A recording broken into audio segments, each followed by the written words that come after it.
জাতীয় থেকে আন্তর্জাতিক, প্রান্তিক জনপদ থেকে নগর, চারপাশে ঠিক এই মুহূর্তে কি ঘটছে তা নিয়ে আজকের আয়োজন এখন চারদিক। পুরো আয়োজন জুড়ে সঙ্গে আছে আমি মেহরিন অ্যানি।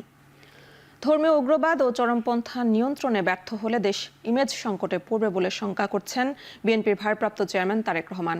স্কটন গার্ডেনে বিভিন্ন রাজনৈতিক দলের নেতৃবৃন্দের সম্মানে দলের ইফতার আয়োজনে ভার্চুয়ালি যোগ দিয়ে তিনি বলেন, দেশের অসাম্প্রদায়িক চরিত্র ধরে রাখতে হবে। ইফতারে অংশ নিয়ে এনসিপির আহ্বায়ক নাহিদ ইসলাম বলেন, নির্বাচনে আওয়ামী লীগ ও মুজিববাদী রাজনীতির কোনো স্থান হবে না, এজন্য সবাইকে ঐক্যবদ্ধ হবার আহ্বান জানান তিনি।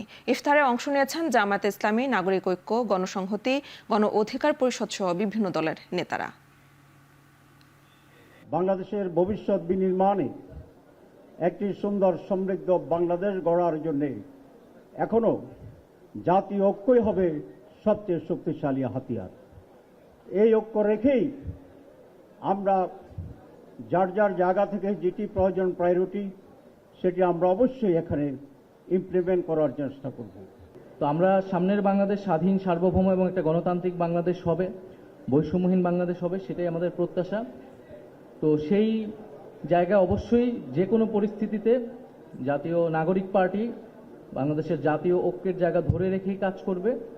গণতন্ত্রের পথে যাওয়া ছাড়া আমাদের কোনো বিকল্প নেই এবং সেই জন্য আমরা বারবার করে যেটা বলেছি, এটা নিয়ে অনেকে আমাদের সমালোচনা করেন।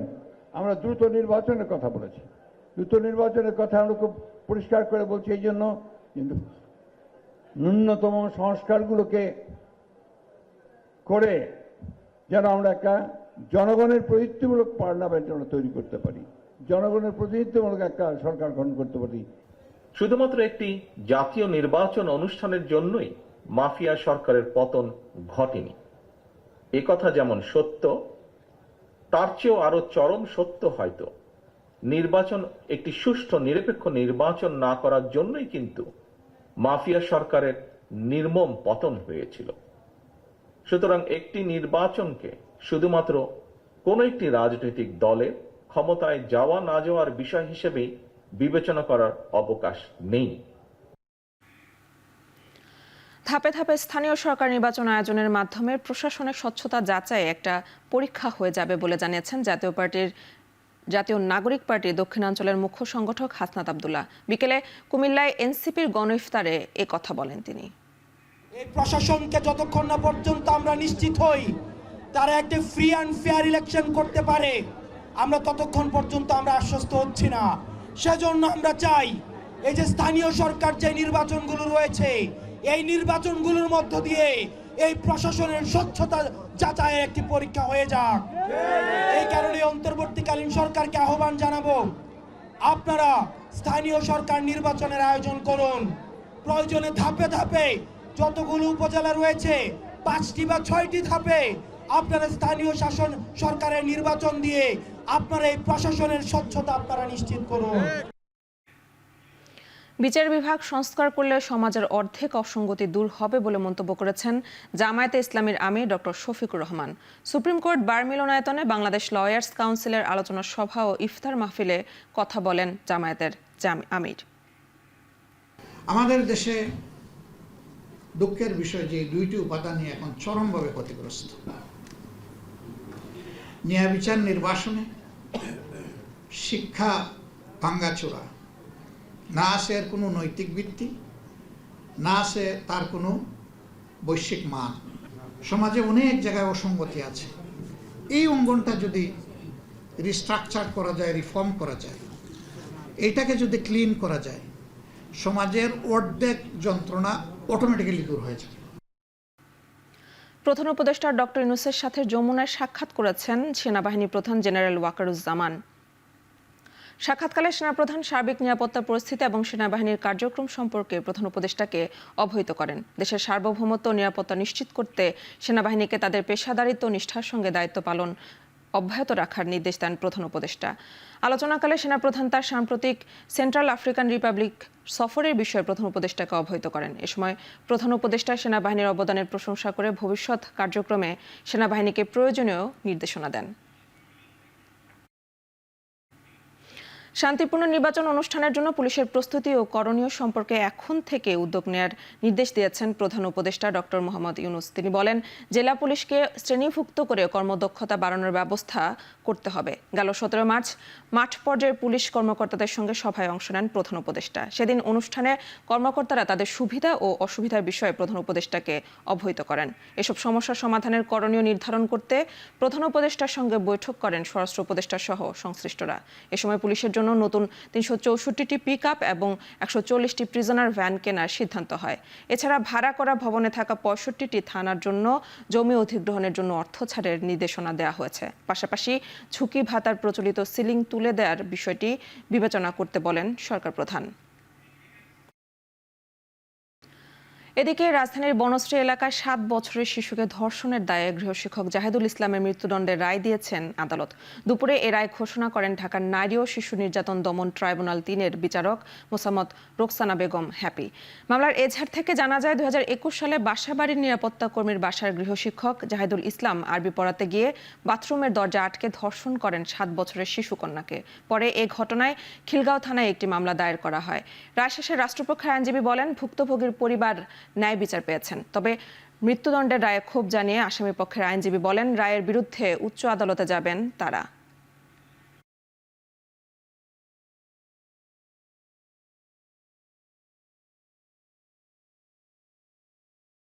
7 বছরের একটা শিশু বাচ্চা, তাকে সে আরবি প্রাইভেট পড়াইতো। আরবি প্রাইভেট পড়াইতে আইসা ঘটনার দিন সে ঘটনাস্থলে ভিকটিমের বাবা মা না থাকায় ওই সুযোগে সে দর্শন করে এবং দর্শন পরবর্তীতে এটা মামলা হয়। আমাদের আদালত থেকে একটা জঘন্যতম অপরাধের, যেখানে শিশু 7 বছরের একটা ভিকটিমকে দর্শন করা হয়েছে, এটার ন্যায় বিচার ভিকটিমের পরিবার সহ সারা দেশবাসী আজকে ন্যায় বিচার পেয়েছে।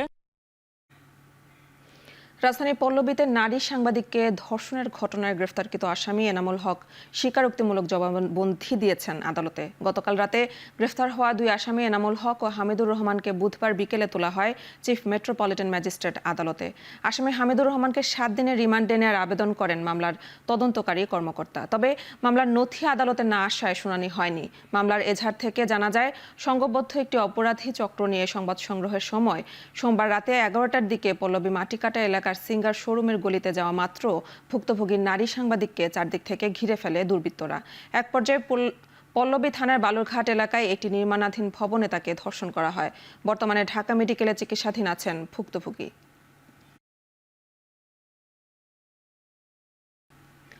আওয়ামী লীগের সাবেক এমপি আব্দুস সোবহান গোলাপের যুক্তরাষ্ট্রে 9টি বাড়ি ও ফ্ল্যাটের সন্ধান পেয়েছে দুদক, যার বাজার মূল্য 32 কোটি টাকা। দুদক নিয়মিত ব্রিফিংয়ে জানিয়েছে, অর্থ পাচার করে যুক্তরাষ্ট্রে এসব সম্পদ করেছেন আব্দুস সোবহান। জ্ঞাত আয় বহির্ভূত সম্পদ অর্জন ও 51টি ব্যাংক হিসেবে 97 কোটি 63 লাখ 23 হাজার টাকার সন্দেহজনক লেনদেনের অপরাধের অভিযোগে তার বিরুদ্ধে মামলা করে সংস্থাটি। গণঅভ্যুত্থানের পর তিনি আত্মগোপনে ছিলেন। গেল 25 আগস্ট তাকে গ্রেফতার করে পুলিশ।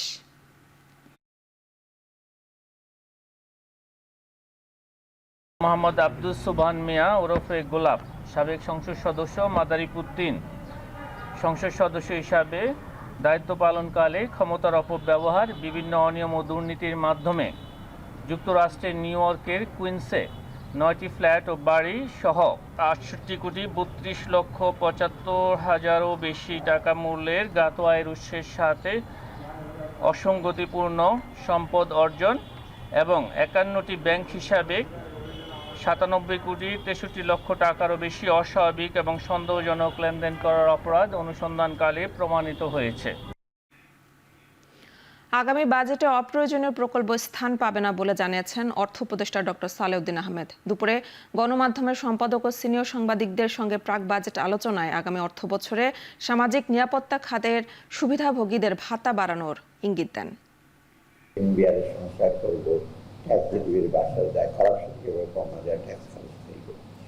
এই প্রেক্ষিতে আপনারা যেগুলো বলবেন সেটা যেন আসল বাস্তবায়ন হয়। এখন যদি আপনি বলেন যে একদম পুরা আপনার ব্যাংকিং থেকে পুরো আইন টাইন ক্যাপিটাল সেক্টর যে আইন টাইন সব চেঞ্জ করে দেন, এগুলো হবে না। এইটা অনেক ভাবনা চিন্তা করে করতে হয় এগুলো, এবং সেগুলি বেটার হলো এটা পলিটিক্যাল গভর্নমেন্ট সেটা আরও বেশি আলাপ আলোচনা তারা করবে। গাজা উপত্যকায় ইসরায়েলি সামরিক আগ্রাসন ফের শুরু হয় তীব্র নিন্দা ও গভীর উদ্বেগ জানিয়েছে বাংলাদেশ। সহিংসতার এই নতুন চক্র আন্তর্জাতিক মানবিক আইনের স্পষ্ট লঙ্ঘন ও প্রতিষ্ঠিত যুদ্ধবিরতি চুক্তির প্রতি গুরুতর অবজ্ঞা দেখেছে।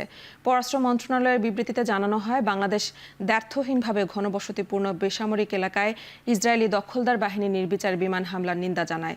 এ হামলা মানবিক দুর্ভোগ আরও বাড়িয়েছে।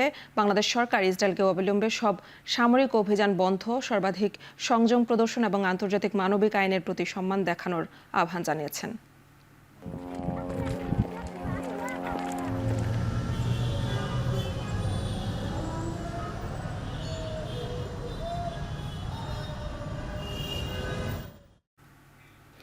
গেল একদিনে গাজায় ইসরায়েলি হামলায় নারী ও শিশুসহ প্রাণ হারিয়েছে 24 জন। নতুন করে সংঘাতের বিরোধিতায় ইসরায়েলি প্রধানমন্ত্রী নেতানিয়াহুর বিরুদ্ধে ইসরায়েল সহ বিভিন্ন দেশে বিক্ষোভে নেমেছে শত শত মানুষ। অবরুদ্ধ গাজা উপত্যকায় প্রথম ধাপের যুদ্ধবিরতি শেষে আলোর মুখ দেখেনি দ্বিতীয় ধাপ। এর মধ্যে হুট করে অবিরাম বোমাবর্ষণ শুরু করে ইসরায়েলি বাহিনী।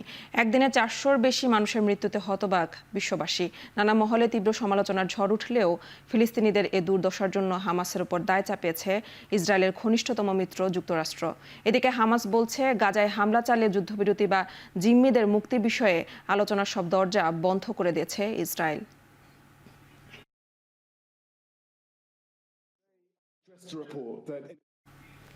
ইয়েমেনের রাজধানী সানার অন্তত 10টি এলাকা লক্ষ্য করে হামলা চালিয়েছে যুক্তরাষ্ট্র। এতে শহরে বিভিন্ন স্থাপনা ও শিল্প কারখানার ব্যাপক ক্ষয়ক্ষতি হয়। হুথি বিদ্রোহীদের বিরুদ্ধে হামলা অব্যাহত রেখেছে মার্কিন বিমান বাহিনী। রণতরী থেকে একের পর এক যুদ্ধবিমান ও ক্ষেপণাস্ত্র ছুটছে ইয়েমেনের দিকে। হুথি অধ্যুষিত বন্দরনগরী হুদেইদা শহরে নতুন করে বিমান হামলা চালিয়েছে মার্কিন বাহিনী। এতে শহরের অন্যতম বেসরকারি মালিকানাধীন লোহা ও ইস্পাত কারখানা পুরোপুরি ধ্বংস হয়ে গেছে। আর্থিক ক্ষতি হয়েছে প্রায় $1.5 কোটি মার্কিন ডলার। বন্ধ হয়ে গেছে কারখানাটির উৎপাদন। যদিও মার্কিন বাহিনীর দাবি, তারা ইয়েমেনে হুথিদের সামরিক স্থাপনা লক্ষ্য করে হামলা চালাচ্ছে।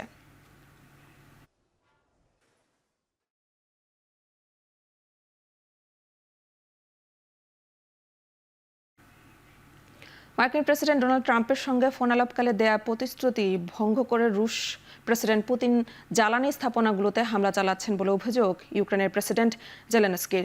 বৃহস্পতিবার এক সংবাদ সম্মেলনে জেলেনস্কি এই অভিযোগ করেন। এছাড়াও পুতিনের কথা বাস্তবতার সঙ্গে খুবই বেমানান বলেও মন্তব্য করেছেন জেলেনস্কি।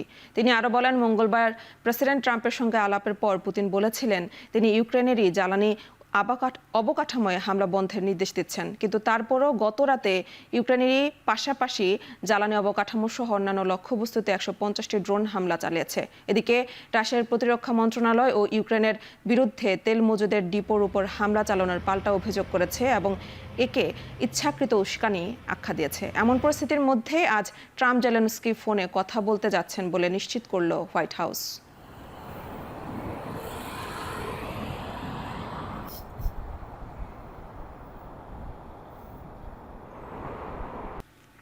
এবার খেলার খবর। অধিনায়ক জামাল ভুঁইয়ার পর ইতালি প্রবাসী ফুটবলার ফাহমিদুল ইস্যুতে এবার কোচের সঙ্গে একমত পোষণ করলেন বাফুফে সভাপতি তাবিথ আওয়াল। নিশ্চিত করলেন ভারতের বিপক্ষে ম্যাচে থাকছেন না এই ফুটবলার। এর আগে এই ইস্যুতে ক্রীড়া উপদেষ্টা ও আন্দোলনকারী ফুটবল সমর্থকদের সঙ্গে আলাদা বৈঠক করেন বাফুফে সভাপতি। মানে ফাহমিদুলের সিদ্ধান্ত তো আমাদের কোচ দিয়েছে সৌদি আরবিয়াতে, তো আমি কোচ যে স্কোয়াড সিলেক্ট করেছে আমরা সেই স্কোয়াডকে নিয়েই আগামীতে ইন্ডিয়াতে খেলতে যাচ্ছি। দলের ট্রেনিংয়ে গিয়েছিলাম, আমরা ফুটবল স্কোয়াড গড়ে তুলেছি, আমরা স্কোয়াডকে নিয়ে এখন কমেন্ট করি। আর আগামীতে যে একটা 72 বড় ম্যাচ আসতেছে সেটার উপর আমরা ফোকাস থাকি। আমাদের 23 জনের স্কোয়াড অলরেডি ডিক্লেয়ার্ড হয়ে গেছে, আনুষ্ঠানিকভাবে আমরা প্রেসকে জানিয়ে দিব। তো সেই 23 স্কোয়াডে এবারের জন্য ফাহমিদুল নাই। ভারতের বিপক্ষে এএফসি এশিয়ান কাপ বাছাই পর্বের ম্যাচের আগে আলোচনায় প্রবাসী ফুটবলার ফাহমিদুল ইসলাম। দেশ ছাড়ার আগে সংবাদ সম্মেলনে ফাহমিদকে না রাখার কারণ আবারও ব্যাখ্যা করেছেন কোচ হাভিয়ের কাবরেরা। এদিকে হামজার সংযুক্তি দলের শক্তি দ্বিগুণ করবে বলে মনে করেন অধিনায়ক জামাল ভুঁইয়া। আর ভারত ম্যাচের আগে কোনো ধরনের চাপ নয়, বরং লাল সবুজ জার্সি গায়ে চড়াতে মুখে আছেন Hamza Chowdhury. He has been 1 week with us. We had the chance to train with the national team for a week. We have been able to meet him and know him better. But the conclusion that I make, and it's my decision, is that he still needs more time. Because now the atmosphere is maybe 5 times bigger. ওই সময় তো আমার প্রথম match ছিল নেপালের সাথে, I think there was full house in Nepal. So I think it's going to be full house in India as well. So I think Hamza will face this similar situations. Alhamdulillah, I'm not feeling that pressure. I'm feeling a lot of love right now. And for me, I'm just here to try and improve the team and help the team as much as I can.